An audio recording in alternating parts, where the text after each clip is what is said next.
Vamos falar de saúde. A confirmação de casos de sarampo no estado de São Paulo trouxe de volta a preocupação com a possibilidade de um surto da doença no Brasil. Isso aconteceu em 2019, quando foram registrados mais de 18 mil casos confirmados e 15 mortes no país.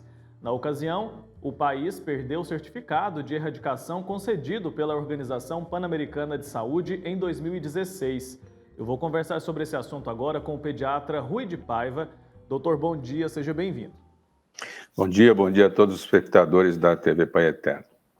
Doutor, queria que o senhor começasse explicando para a gente um pouco mais sobre o que é, de fato, o sarampo e quais são os sintomas dessa doença. O sarampo é uma doença produzida por um vírus já bastante antiga, já se tem relatos aí de 1000 anos, as primeiras descrições de sarampo já tem mais de 1000 anos, então já acompanha a humanidade há muito tempo. O sarampo é uma doença que causa uma deficiência de imunidade transitória na pessoa que adquire o sarampo, que em geral é uma criança, e é isso que predispõe a uma série de complicações. Do ponto de vista prático, é uma doença febril, com sintomas respiratórios, tosse, coriza, conjuntivite, e em torno do quarto, quinto dia, terceiro ou quinto dia de febre, né, de doença, aparece uma erupção que vai durar outro tanto, e depois, então, com o desaparecimento dessa erupção na pele, desse vermelhão, dessas manchas vermelhas, a doença se encerra. Como eu disse, o problema do sarampo é essa depressão de imunidade transitória e que predispõe a uma série de complicações e que, no caso de crianças, principalmente crianças muito vulneráveis, pode levar, inclusive, à morte. Tá aí a importância da vacinação, né, doutor? Os dados do DataSUS, que é o Departamento de Informática do Sistema Único de Saúde, mostram que no ano passado, pouco mais de 49% da população tinha as duas doses do imunizante contra o sarampo. O número considerado ideal é de 90% da população. A queda dessa vacinação pode ter relação com a pandemia? A pandemia pode ter interferido de alguma forma, doutor?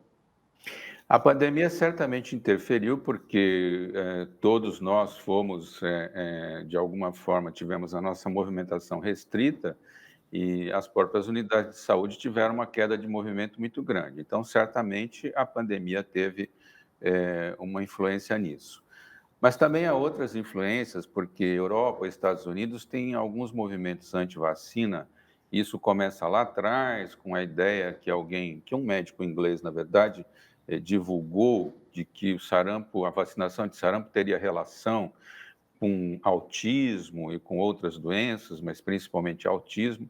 Isso era absolutamente falso, mas reforçou muito a posição de certos grupos anti-vacina. Então, na verdade, já havia uma certa queda de cobertura vacinal por causa disso.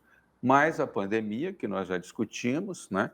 E tem também, no Brasil, uma sensação que nós tivemos com a ampliação muito grande da cobertura vacinal, inclusive da de sarampo, e com a eliminação da doença, em 2016, as pessoas meio que relaxam, né? Ficam tranquilas de que isso não é mais um problema. E, de fato, aí 3 anos depois, quando houve a reentrada do sarampo no país, que a gente começa a redescobrir que o sarampo é um problema e é um problema importante. As gerações mais velhas conhecem sarampo, né? Muitos que estão vivos já tiveram sarampo na infância, né? Antes da vacinação. Então, é a volta de um velho problema, mas que hoje tem um controle muito fácil pela vacinação.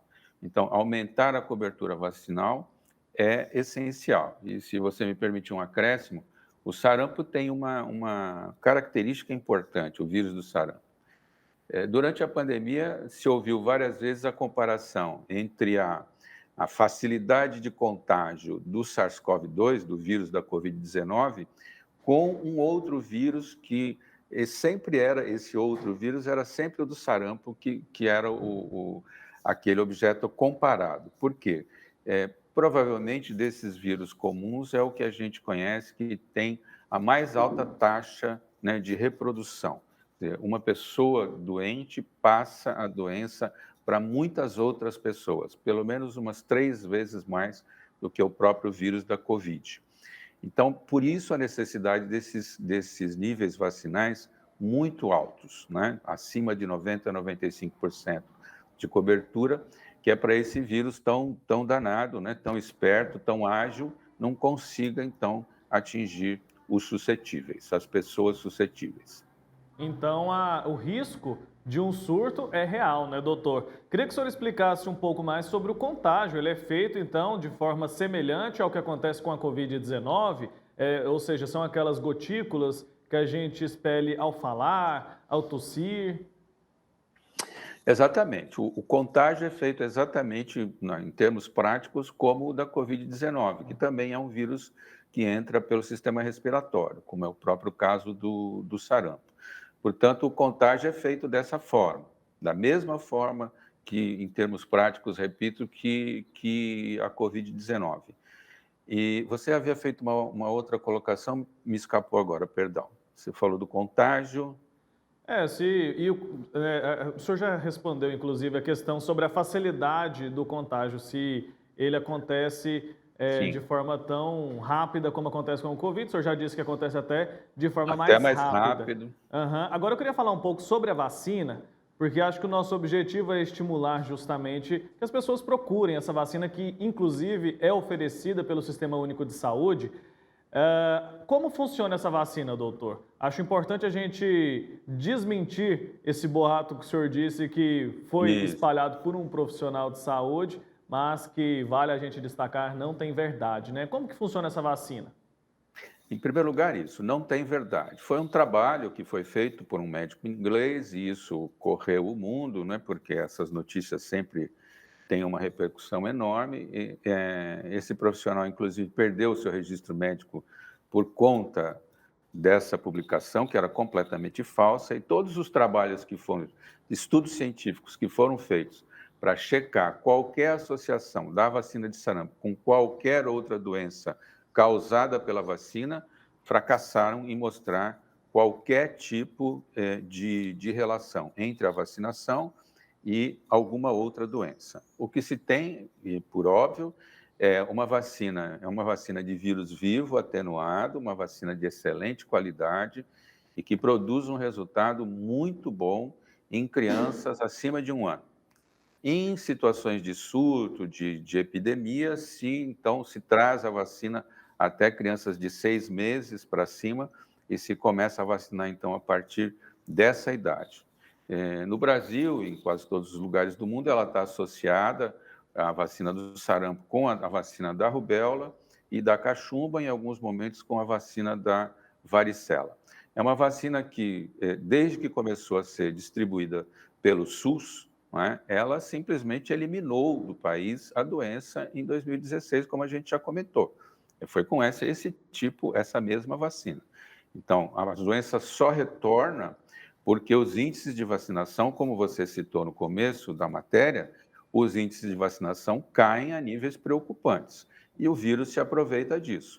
Então, nada a ver com falha da vacina, a vacina é uma vacina de excelente qualidade e que não tem nenhum desses efeitos colaterais pretendidos em trabalhos de outros tempos. Não é? Portanto, é uma coisa absolutamente segura que as crianças já se beneficiam disso, na verdade, há décadas. Eu repito, é a mesma vacina e uma vacina excelente e a queda da cobertura é que causa os problemas, essa possibilidade de surto que a gente está tendo hoje, como você se referiu.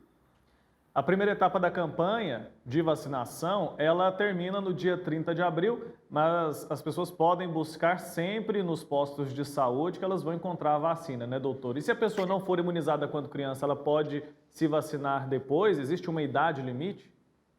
Não existe idade limite. Na verdade, qualquer pessoa, a vacina é indicada para qualquer pessoa que seja suscetível, né? Então, não existe uma idade limite para a qual a vacina deva ou não ser aplicada. Acontece que, como eu disse, as pessoas de 60 anos ou mais no Brasil, né, que são, então, de uma geração onde não existia a disponibilidade da vacina, essas pessoas normalmente já tiveram o sarampo. O sarampo foi uma doença muito frequente e, portanto, não precisam, não são alvo nesse momento de vacinação. O alvo prioritário, nesse caso, ao contrário da Covid, são as crianças pequenas, né? A doença, a grande preferência da doença são as crianças de idade pré-escolar, mas eu repito, todos os suscetíveis deverão ser vacinados, porque a vacina está indicada em qualquer idade. Tá dado o recado, doutor, e feito, claro, o alerta. Muito obrigado, viu, pelo seu tempo aqui com a gente, doutor Rui de Paiva. Até uma próxima oportunidade. Muito obrigado, até a próxima. Tchau, tchau.